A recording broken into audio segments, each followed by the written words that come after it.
Finally इंतजार का खत्म हुआ और आपका आज हम लोग क्या करेंगे, सेट 1 को डिस्कस करेंगे और साथ में देखेंगे कि उसको कैसे आपको आंसर करना था। जैसे कि मैंने आपको क्या करा था कि जब हम लोगों ने मॉडल पेपर दिया था तभी आपको क्या है कि हमने ये चीज़ दे दिया था कि उसको एमसीक्यू और फिल इन द ब्लैंक तो पहले सॉल्यूशन। आज हम लोग और भी पेपर को डिस्कस करेंगे डिटेल में। तो चलिए दोस्तों हम लोग स्टार्ट करते हैं और हम लोग जानते हैं। ठीक है, देखो सबसे पहले यहाँ पे हम लोगों ने कुछ क्वेश्चंस को, कम्युनिटी फार्मेसी है, प्रोफेशनल रिस्पॉन्सिबिलिटी है, डिफाइंड प्रिस्क्रिप्शन है, पैशन काउंसलिंग है, लीगल रिक्वायरमेंट क्या क्या बढ़ता है, मेडिकल एड्रेस क्या होता है और वेरियस इन्वेंट्री कंट्रोल मेथड क्या होता है, कम्युनिकेशंस मेथड क्या होता है, इन सब चीज़ों को हम लोगों ने क्या करा था, हमने आपको दिया था। फिर हमने यहाँ बात करें तो यहाँ पे मॉडल पेपर सेट 1 में हम लोगों ने जीपीपी, ये हमारे कुछ शॉर्ट क्वेश्चंस थे। तो चलिए हम लोग सॉल्यूशन की तरफ स्टार्ट करते हैं और बिना देरी किए हम लोग आते हैं मुद्दे पे। पहला क्वेश्चन ये है कि डिफाइन कम्युनिटी फार्मेसी क्या होता है, डिस्कस करें हिस्ट्री क्या है, डेवलपमेंट क्या है कम्युनिटी फार्मेसी और इंडिया में किस तरह से ये डेवलप हुआ, ये पूछा गया। सबसे पहले कम्युनिटी फार्मेसी क्या होता है कि जब आप क्या करते हैं कि फार्मासिस्ट 3 तरह के होते हैं।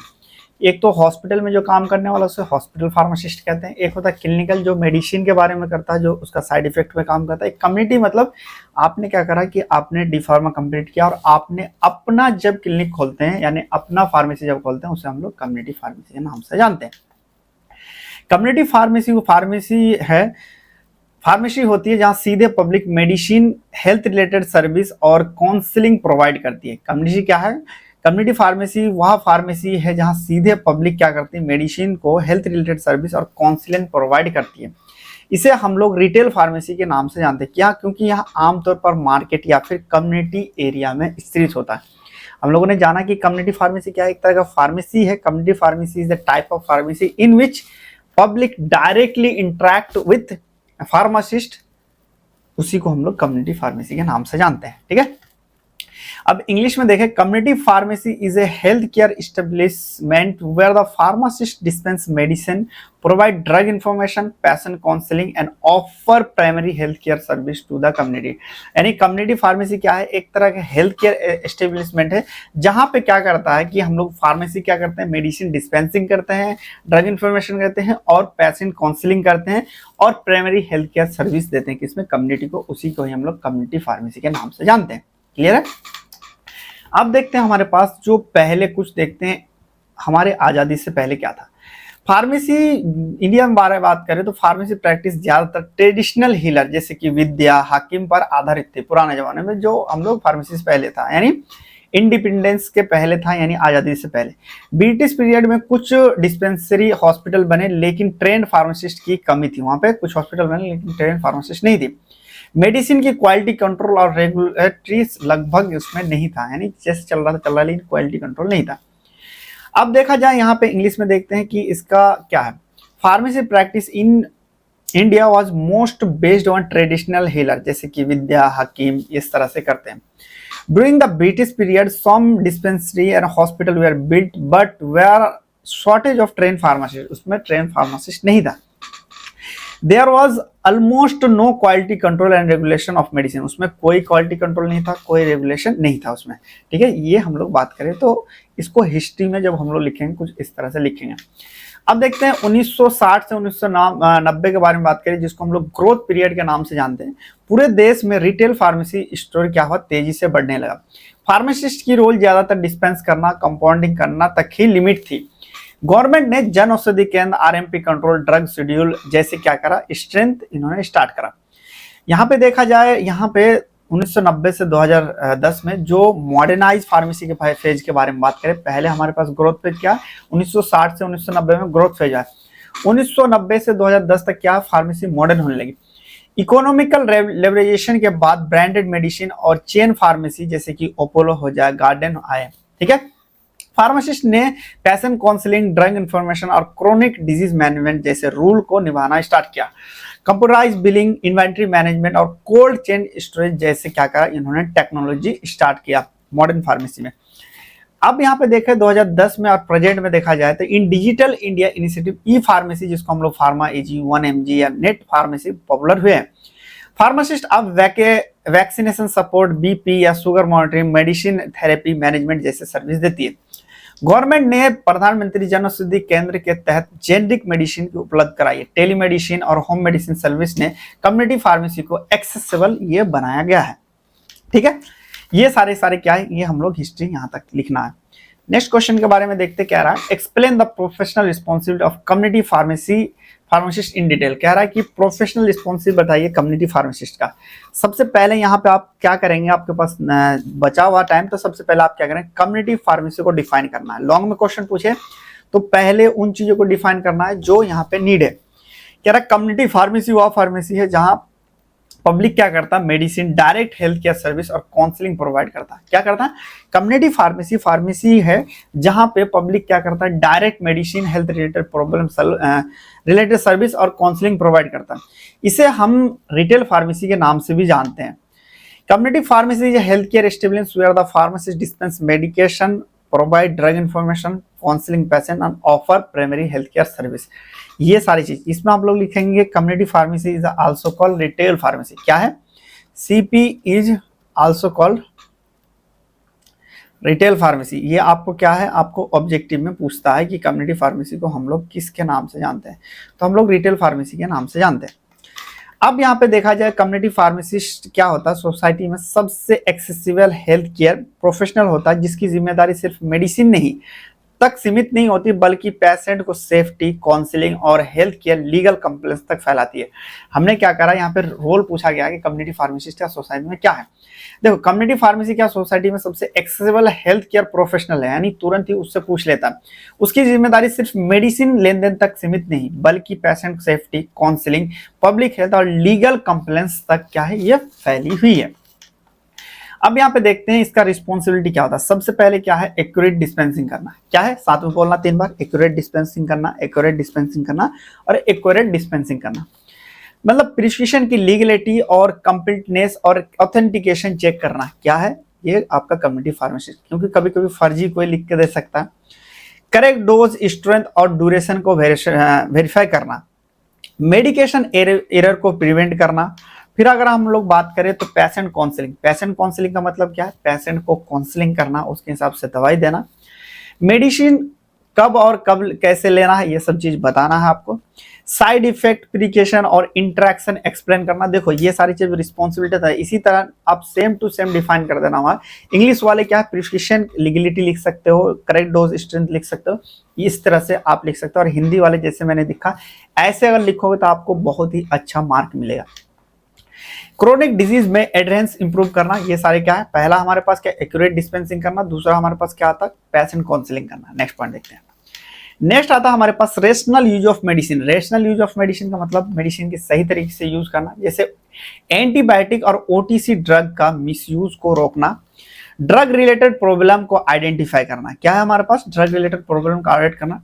जेनरिक जो सब्स्टिट्यूशन है जहां पे अलाउ हो वहां पे हम लोग चीजें करना। ठीक है, फिर आता monitoring, interaction and counter indication.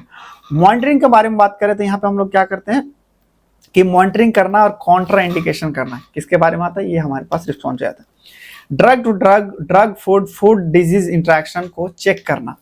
फिर आता है काउंटर इंडिकेशन, मेडिसिन को अवॉइड करना। फिर प्रिस्क्राइबर से कम्युनिकेट करके जब जरूरी हो तब यहाँ पे क्या करें, चीजों को सॉल्व करना।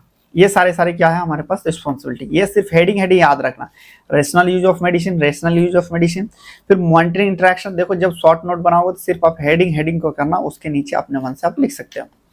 फिर यहाँ पे कह रहा है कि professional responsibility, public health service देना, जैसे कि हेल्थ अवेयरनेस प्रोग्राम, जैसे कि स्मोकिंग से क्या दिक्कत होती है, डायबिटीज के बारे में एजुकेशन करना।